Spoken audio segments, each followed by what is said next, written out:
Okay, तो this is unit 3 की मैं स्टार्टिंग करवा रही हूँ, थोड़ा सा बेसिक करवा रही हूँ क्योंकि मुझे इस बार सुनने में आया कि तुम्हारे सेशनल लेट है तो यूनिट 3 तक तुम्हारा आएगा। ओके, सबसे पहले यूनिट 3 में तुम्हारा बेसिक क्लियर होना चाहिए जो तुमने कभी इलेक्ट्रिकल साइंस 1 में पढ़ा था, which is in first year में पढ़ा था ना ये सब्जेक्ट इलेक्ट्रिकल साइंस। हम्म, उसमें अगर तुम्हें याद हो तो तुमने एक टॉपिक पढ़ा था मैश एनालिसिस, राइट? तुमने टॉपिक पढ़ा था नोडल एनालिसिस और तुमने थ्योरम्स पढ़ी थी। और ये सब तुमने किस पे पढ़ा था? डीसी सर्किट पे पढ़ा था। डीसी सर्किट मतलब ये सारी चीज़ें तुमने पढ़ी थी रेजिस्टिव बेस्ड नेटवर्क पे। रेजिस्टर थी या वहाँ पे डीसी सप्लाई थी। अब यही सारी चीज़ें तुम्हें पढ़नी है इंडक्टिव और कैपेसिटिव मतलब एसी सर्किट पे पढ़नी है। और अब तुम्हारे पास कंपोनेंट में क्या होगा? आर, एल और सी, तीनों चीज़ें होंगी। दो भी हो सकती है, तीन भी हो सकती है, एक भी हो सकती है। ठीक है, तो मैं ये एक्सपेक्ट कर रही हूँ कि तुम्हारा बेस वीक है, तो मैं बिल्कुल स्टार्टिंग से करवा रही हूँ कि सबसे पहले मैं बताऊंगी कि मैश एनालिसिस के क्वेश्चंस को कैसे सॉल्व करते हैं। पहले तुम लोग बताओ, मैं बिल्कुल बेसिक से रिपीट कर रही हूँ मैश एनालिसिस। ठीक है, मैं एक सिंपल सा सर्किट ले रही हूँ, like suppose this is the circuit. As you said mesh analysis is KVL. Okay, suppose this is 6 ohm, 8 ohm, 10 volt, 3 ohm and 20 volt.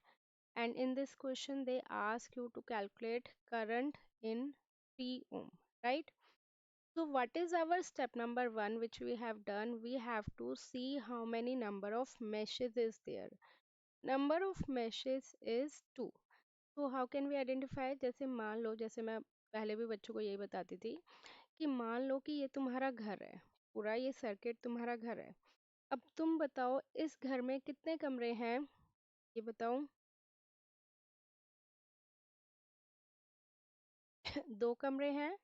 अब दो कमरे हैं तो कितने जने रहेंगे दो कमरों में? दो ही रहेंगे। तो मान लेते हैं ये वाला रूम हो गया I1 का और ये वाला रूम हो गया I2 का। तो स्टेप नंबर 1 क्या होता है? जितने मैश होते हैं उतने ही हमारे पास वेरिएबल होते हैं। दो मैश हैं तो दो वेरिएबल हैं, और दोनों वेरिएबल कौन कौन से हैं? एक I1 है और एक I2 है, राइट?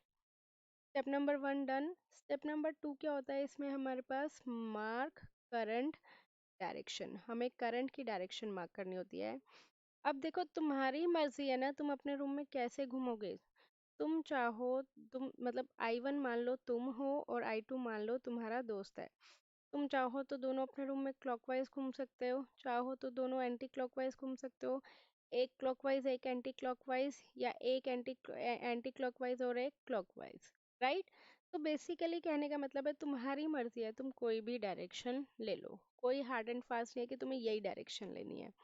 तो मैंने यहाँ पे दोनों क्लॉकवाइज ले लिया। ठीक है, step number 2 clear?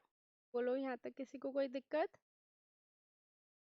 Step number 3 में हमें क्या करना होता है? Mark sign convention. Sign convention का मतलब क्या है? हमें साइन मार्क करना है। As you already know that current always flows from higher potential to the lower potential. मान लो करंट ए से बी जा रहा है तो यहाँ पे हम क्या मार्क करेंगे? पॉजिटिव। और यहाँ पे हम क्या मार्क करेंगे? नेगेटिव मार्क करेंगे, राइट? तो अब आ जाते हैं इस पे, इस वाले पॉइंट पे, इस वाले सर्किट पे। तो मान लो ये पॉइंट ए है, ये बी है, ये सी है, ये डी है। ए पॉइंट मान लेते हैं ये तुम्हारा घर है। घर से निकले कॉलेज के लिए, कॉलेज से गए, चलो जिम चले गए, जिम से घूमने फिरने मॉल चले गए, बट वापस घूम के कहाँ आओगे? घर पे ही आओगे, आओगे ना? तो basically what I mean to say is कि जिस पॉइंट से तुमने स्टार्ट करा है उसी पॉइंट पे ही तुम्हें क्या करना है? एंड करना है। तो घर से कॉलेज गए, जहां से निकलोगे, means current is flowing from A to B, तो जहां से निकलोगे वो क्या हो जाएगा? पॉजिटिव। और जहां पे जाओगे वो क्या हो जाएगा? नेगेटिव। घर से निकल गए, घर वाले खुश हो गए, ये अच्छा है, गया, पॉजिटिव, हैप्पी। कॉलेज में आ गए तो तुम्हारे दोस्त कहेंगे रोज की रोज आ जाता है ये दिमाग खाने, नेगेटिव सैट। ठीक है। अब कॉलेज से जिम जा रहे हो तो कॉलेज वाले क्या हो जाएंगे, मतलब यहाँ पे कौन सा साइन आएगा, पॉजिटिव। और जहाँ पे जा रहे हो, जिम पे जा रहे हो, तो ये क्या हो जाएगा, negative. Basically technically current always flows from higher potential to the lower potential. Positive से हमेशा तुम्हें कैसे जाना है, नेगेटिव की तरफ। बैटरी का साइन हमेशा सेम रहेगा irrespective of the direction of current. Bigger वाला टर्मिनल इज पॉजिटिव, स्मॉलर वाला इज नेगेटिव। ठीक है। बोलो इसमें कोई दिक्कत।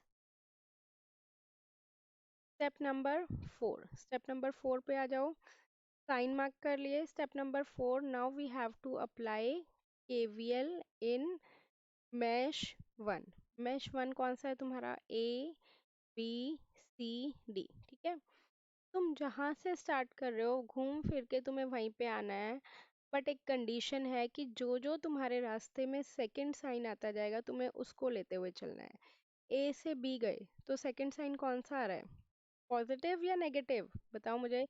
घर से कॉलेज जा रहे हो तो सेकंड साइन कौन सा आ रहा है, नेगेटिव। रेजिस्टेंस कितना है, 6 है। और इसमें करंट कितना फ्लो हो रहा है, I1। ठीक है। करंट कितना है, I1। तो बेसिकली मुझे I इंटू आर की फॉर्म में लिखना है, राइट। अब इसके बाद बताओ, कॉलेज से जिम जा रहे हो तो कौन सा साइन आ रहा है, सेकंड साइन। I1 वाला मैश ले रहे हो तो I1 का ही साइन देखना है। बताओ कौन सा साइन आएगा, पॉजिटिव या नेगेटिव, नेगेटिव। रेजिस्टेंस कितना है, रेजिस्टेंस कितना है, 3 ओम। और इसमें हमारे पास करंट कितना फ्लो हो जाएगा। देखो हमें करंट कैसे देखना होता है, मैं जैसे कि मैंने बताया कि ये तुम्हारा घर है। घर की जो कॉर्नर वाली वॉल्स हैं उसमें जो करंट फ्लो हो रहा है वो सिंगल करंट फ्लो होता है। और जो घर की बीच वाली दीवार है उसमें डबल करंट फ्लो होता है। जैसे अब ये मुझे ये बताओ, B to C ये तुम्हारी घर की बीच वाली दीवार है, कॉर्नर वॉल है या मिडल वॉल है, मिडल वॉल है। मिडल वॉल में अगर साइन अपोजिट है तो करंट क्या होगी, like suppose this is the middle wall. In this case current is moving up to down. Current यहाँ पे भी ऊपर से नीचे जा रहा है और यहाँ पे भी ऊपर से नीचे जा रहा है। मान लो I1 तुम हो तो कि तुम कह रहे हो कि चल यार नीचे कैंटीन चलते हैं, कैंटीन में कुछ खा पी के आएंगे, लेक्चर नहीं अटेंड करना। और तुम्हारा दोस्त भी कह रहा है हाँ यार चल कैंटीन ही चलते हैं, लेक्चर नहीं अटेंड करेंगे, तो तुम दोनों की क्या हो जाएगी, दोस्ती हो जाएगी। यहाँ से लोगे तो दोस्ती हो जाएगी, तो I1 + I2।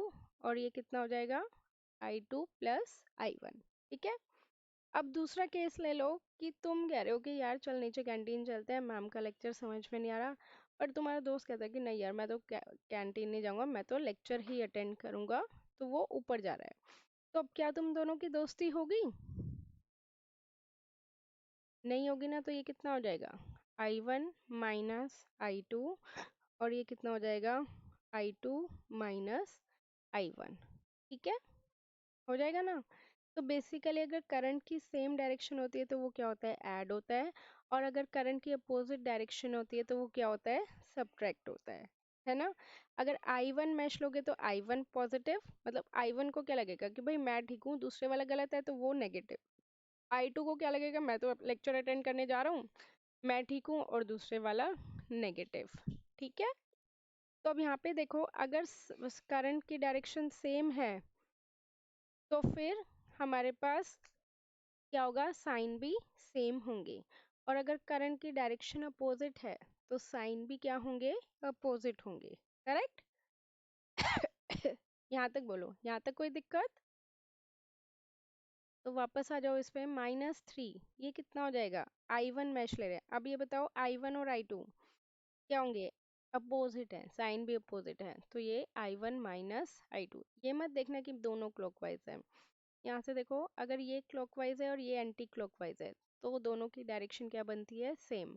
और ये क्लॉकवाइज है और ये भी क्लॉकवाइज है तो दोनों की डायरेक्शन क्या बनती है, अपोजिट, मतलब उल्टा उल्टा चलता है। चलो ये पार्ट हो गया। जिम से मॉल गए, कुछ भी नहीं है। मॉल से वापस घर पे आ गए तो सेकंड साइन कौन सा आ रहा है, पॉजिटिव। तो ये कितना हो जाएगा, +10 = 0। So this is the first equation. अब मुझे सेकंड इक्वेशन बताओ, तुम लोग बताओगे अब बना के, बनाओ अपनी कॉपी। तो हमारे पास अब दो वेरिएबल और दो इक्वेशन। इसे तुम्हें पता है कि मैनुअली सॉल्व करने की ज़रूरत नहीं है, तुम्हारे पास कैलकुलेटर है। कैलकुलेटर से ये दोनों इक्वेशन क्या हो जाएगी, सॉल्व हो जाएंगी। ठीक है, पता है ना कैलकुलेटर से कैसे सॉल्व करते हैं। ये होगा तुम्हारा FX 991 MS से, 82 वाले से नहीं होगा, बाकी 82 से ऊपर जो भी सीरीज है उनमें सब में हो जाएगा। अगर किसी को नहीं बता कि कैसे हम इन इक्वेशन को सॉल्व करते हैं कैलकुलेटर से, तो मुझे बता देना, मैं बता दूंगी। ठीक है, तो this is the simple circuit जो हमने इलेक्ट्रिकल साइंस में पढ़ा था, बट इसका बेसिक अब हमारे इसमें यूज होगा। अब मैं तुम्हें एक और एग्जांपल दे रही हूँ, बट अब मैं तुम्हें AC सर्किट का एग्जांपल दे रही हूँ जो तुम्हारा सर्किट एंड सिस्टम में इंक्लूडेड है। ऑलमोस्ट सेम टाइप का सर्किट ले रही हूँ मैं। इसमें बस तुम्हारा क्या डिफरेंस हो जाएगा कि सिर्फ रेजिस्टिव लोड ना होके क्या हो जाएगा, इंडक्टिव और कैपेसिटिव लोड इंक्लूड हो जाएगा। ठीक है,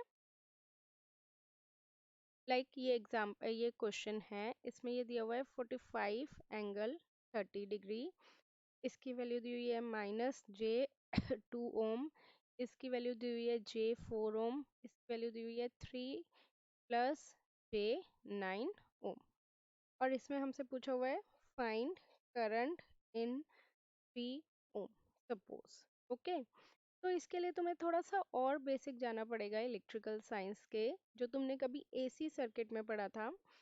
उस टाइम तुमने पढ़ा था कि हमारे पास अगर एक इंडक्टर है तो इंडक्टर के अंदर कुछ ना कुछ रेजिस्टेंस प्रेजेंट होता है। तो इंडक्टर के अंदर के रेजिस्टेंस को हम क्या बोलते हैं टेक्निकली, बताओ मुझे, जो तुमने कभी पहले पढ़ा था, याद है? That is known as inductive reactance. ठीक है, inductive reactance is the resistance, basically it is the resistance offered by inductor, right. और इंडक्टिव रिएक्टेंस को हम किससे डिनोट करते हैं, हम डिनोट करते हैं XL से, और XL का क्या फॉर्मूला होता है, J⍵L, और ये रेजिस्टेंस है तो इसकी यूनिट क्या हो जाएगी, ओम हो जाएगी, right.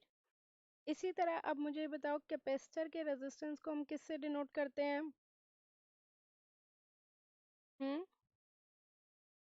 That is known as capacitive reactance. पढ़ा हुआ है तुमने से ये सब, इनफैक्ट 12th में भी पढ़ा था, फर्स्ट ईयर में भी पढ़ा था, और फिर दोबारा पढ़ रहे हो। कैपेसिटिव रिएक्टेंस क्या होता है, कैपेसिटर के अंदर का रेजिस्टेंस। ठीक है, और इसका फॉर्मूला क्या होता है, XC is equal to, that is 1/j⍵C। बोलो, यहाँ तक कोई दिक्कत किसी को भी? हम्म,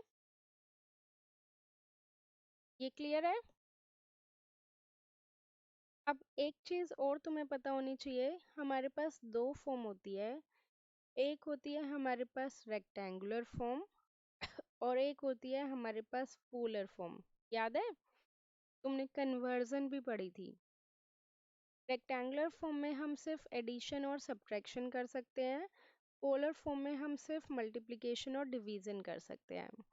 रेक्टेंगुलर फॉर्म हमारे पास किस फॉर्म में होती है, सपोज हमें दे दिया R और L, ये दे दिया 4 और ये दे दिया J3, तो इसको हम कैसे लिख सकते हैं, 4 + J3 लिख सकते हैं ना। तो ये क्या हो गया हमारे पास Z1। अब सपोज हमारे पास एक रेजिस्टिव नेटवर्क है, ये दे दिया 2 और ये दे दिया -j6, तो हमारे पास इसके अकॉर्डिंग Z2 कितना हो जाएगा, 2 - j6, राइट। अब मुझे ये बताओ, क्या मैं Z1 + Z2 कर सकती हूँ, क्या हम Z1 + Z2 कर सकते हैं? ये दोनों किस फॉर्म में है, रेक्टेंगुलर फॉर्म में, और रेक्टेंगुलर फॉर्म में एडिशन अलाउड है, राइट। तो अब बताओ कैसे करेंगे, तुम लोग बताओ, एडिशन हम कैसे करेंगे इन दोनों टर्म्स। इसमें हम क्या करते हैं, रियल टर्म को रियल टर्म से ऐड करते हैं, 4 + 2 = 6, इमेजिनरी टर्म को इमेजिनरी टर्म से ऐड करते हैं, तो ये कितना हो जाएगा, J3 - J6 इज -J3। ठीक है, इसी तरह अगर मैं Z1 - Z2 करना चाहूँ तो रियल टर्म को रियल टर्म से माइनस करो और इमेजिनरी टर्म को इमेजिनरी टर्म से, तो मुझे बताओ क्या आंसर आएगा। देखो अब हमारे पास क्या है, अगर मैंने Z1 + Z2 कर दिया, Z1 - Z2 कर दिया, अब मैं चाहती हूँ Z1 इंटू Z2 करना, राइट। तो Z1 इंटू Z2 के लिए ये हमारे पास कौन सी फॉर्म में था, रेक्टेंगुलर फॉर्म में। मुझे उसे क्या करना पड़ेगा, पोलर फॉर्म में कन्वर्ट करना पड़ेगा। तो सबसे पहले यू शुड नो कि रेक्टेंगुलर फॉर्म को पोलर फॉर्म में और पोलर फॉर्म को रेक्टेंगुलर फॉर्म में हम कैसे कन्वर्ट करते हैं, ठीक है। कैलकुलेटर उठाओ, ये वाला मैंने लिया है 991 ES का, ज़्यादा डिफरेंस नहीं है 991 MS में और ES में। सबसे पहले हमारे पास रेक्टेंगुलर फॉर्म है। रेक्टेंगुलर फॉर्म कौन सी फॉर्म होती है, जे वाली फॉर्म। लाइक मेरे पास है 2 + J3। इसको मुझे किस फॉर्म में कन्वर्ट करना है, पोलर फॉर्म में कन्वर्ट करना है। तो कैलकुलेटर से कैसे होगा, जिस फॉर्म में हमें कन्वर्ट करना होता है वो फॉर्म हमें कैलकुलेटर में लिखनी है। तो तुम देखोगे पोलर की शॉर्ट फॉर्म क्या होती है, पोल होती है। कैलकुलेटर में देखोगे तो जो ये प्लस के ऊपर यहाँ पे छोटा छोटा सा लिखा हुआ है येलो कलर में, पोल लिखा हुआ है। तो जितनी भी टर्म्स तुम्हारी येलो कलर में लिखी हुई है, नीचे लिखी हुई है, वो सारी टर्म्स कैसे आती हैं, शिफ्ट प्रेस करके। शिफ्ट के ऊपर भी देखो ऐसे लिखा हुआ है येलो कलर में। तो कोई भी तुम्हें ऐसा नंबर चाहिए जो तुम यहाँ पे चाहते हो और वो नीचे लिखा हुआ है येलो कलर में, तो उसके लिए तुम्हें क्या प्रेस करना पड़ेगा, शिफ्ट। तो सबसे पहले क्या प्रेस करो, शिफ्ट प्रेस करो। उसके बाद तुम्हें पोलर फॉर्म में कन्वर्ट करना है तो प्लस प्रेस करोगे, ठीक है। ये प्रेस करने के बाद यहाँ पे तुम्हारे पास लिखा आ जाएगा पोल ब्रैकेट, ब्रैकेट अपने आप आ जाएगा। अब करके देखो और बताओ मुझे क्या तुम्हारा आ रहा है ये, ठीक है। अब तुम्हें इसे किस फॉर्म में कन्वर्ट करना है, रेक्टेंगुलर से पोलर फॉर्म में। तो इसको हम क्या लिख सकते हैं, 2, 3, ये इसी फॉर्म को कन्वर्ट करना है। तो इसको क्या लिखोगे, 2, 3। अब किसी किसी कैलकुलेटर में कॉमा यहीं पे ही है ऐसे, और किसी किसी कैलकुलेटर में नीचे येलो कलर से लिखा हुआ है। तो अगर नीचे येलो कलर से लिखा हुआ है तो वो शिफ्ट प्रेस करके आएगा, ऊपर ही लिखा हुआ है तो वो डायरेक्ट आ जाएगा। अब तुम वो देखो कि तुम्हारे कैलकुलेटर में कैसे लिखा हुआ है। इसमें तो आई थिंक ये नीचे लिखा हुआ है, तो फिर से शिफ्ट प्रेस करोगे, वो बटन प्रेस करोगे तो कॉम आ जाएगा, फिर 3 लिख देना और ब्रैकेट क्लोज कर देना, ठीक है। यहाँ तक लिख लिया सबने, यहाँ तक कर लिया कैलकुलेटर में सबने। उसके बाद तुम्हें क्या प्रेस करना है, इक्वल टू प्रेस करना है। इक्वल टू प्रेस करके बताओ मुझे क्या आ रहा है तुम्हारे पास, नंबर आ रहा होगा कोई, 3.605। वेट वेट, 3.605, मतलब पॉइंट के बाद 2 डिजिट्स इनफ है, ज्यादा करो तो 3 ले लो। और एंगल, एंगल देखो 0.982। किसी किसी का एंगल डायरेक्ट आ जाएगा, 991 वाली सीरीज में आई थिंक डायरेक्ट आ रहा है। बट अगर किसी के पास 82 वाला है तो उसमें हमें एंगल अलग से निकालना पड़ेगा। एंगल निकालने के लिए क्या करेंगे, हम पहले RCL और tan प्रेस करेंगे, सिंपल। जैसे तुम्हारे पास ये मैग्नीट्यूड आ गया 3.605, उसके बाद RCL, देखो RCL तुम्हारा यहाँ पे है 7 के ऊपर, RCL प्रेस करो और फिर 10 प्रेस करो। तो अब इस दोनों को प्रेस करोगे, मतलब पहले RCL फिर 10, तो तुम्हारे पास यही एंगल आएगा। Got it. तुम्हें कैलकुलेटर हमेशा डिग्री मोड पे करना है, रेडियन मोड पे नहीं करना है। और रेडियन मोड से है तो डिग्री मोड पे कन्वर्ट कर दो, मोड में जाओगे कॉम्प्लेक्स पे जाओगे तो वहाँ पे तुम्हारे पास ऑप्शन आता है, ठीक है। तो अभी तो हमने पढ़ा क्या, रेक्टेंगुलर से पोलर में कैसे कन्वर्ट करते हैं। नेक्स्ट हमें ज़रूरत पड़ेगी पोलर से रेक्टेंगुलर में कैसे करते हैं। क्योंकि जैसे कि मैंने तुम्हें बताया कि हमें रेक्टेंगुलर क्यों चाहिए होता है, एडिशन और सब्ट्रैक्शन के लिए, और पोलर क्यों चाहिए होता है, मल्टीप्लिकेशन और डिवीजन के लिए। अब सपोज तुम्हारे पास पोलर फॉर्म है, पोलर फॉर्म कौन सी होती है, एंगल वाली। मान लो तुम्हारे पास है 2 ∠30°, इसको तुम्हें किस में कन्वर्ट करना है, रेक्टेंगुलर फॉर्म में कन्वर्ट करना है। तो अब देखो रेक्टेंगुलर फॉर्म में कैसे कन्वर्ट होगा। अब उसके लिए क्या लिखोगे, REC, रेक, रेक कैलकुलेटर पे आना चाहिए, तो उसके लिए क्या प्रेस करोगे, ऑन, फिर शिफ्ट और देखो माइनस साइन के नीचे क्या लिखा हुआ है, REC। तो शिफ्ट प्रेस करके माइनस साइन लिखोगे तो क्या आ जाएगा तुम्हारे कैलकुलेटर में, REC। अब तुम्हें इस टर्म को कन्वर्ट करना है पोलर में, तो ये कितना आ जाएगा, 2, 30, bracket close, equal to. Bracket ये वाली, कॉमा वैसे ही डालना है। अब मुझे बताओ क्या आ रहा है तुम्हारा इसको सॉल्व करके। डिग्री में ही करना है इसको भी, तुम्हारा कैलकुलेटर डिग्री मोड में ही होना चाहिए, चाहे तुम पोलर टू रेक्टेंगुलर में कर रहे हो चाहे रेक्टेंगुलर टू पोलर में कर रहे हो।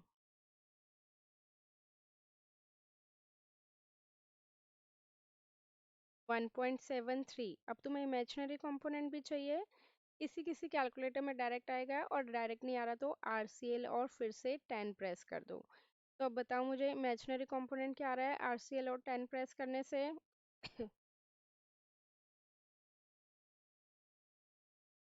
0.104। सबका यही आ रहा है। इसका इमेजिनरी कंपोनेंट कितना आ रहा है, 1 आ रहा है। तो अब तुम्हें आ गया रेक्टेंगुलर टू पोलर और पोलर टू रेक्टेंगुलर में कन्वर्ट करना। इसी तरह मैं तुम्हें एक और दे रही हूँ, 4 एंगल 50 डिग्री, ये पोलर फॉर्म में है, इसे कन्वर्ट करो रेक्टेंगुलर फॉर्म में।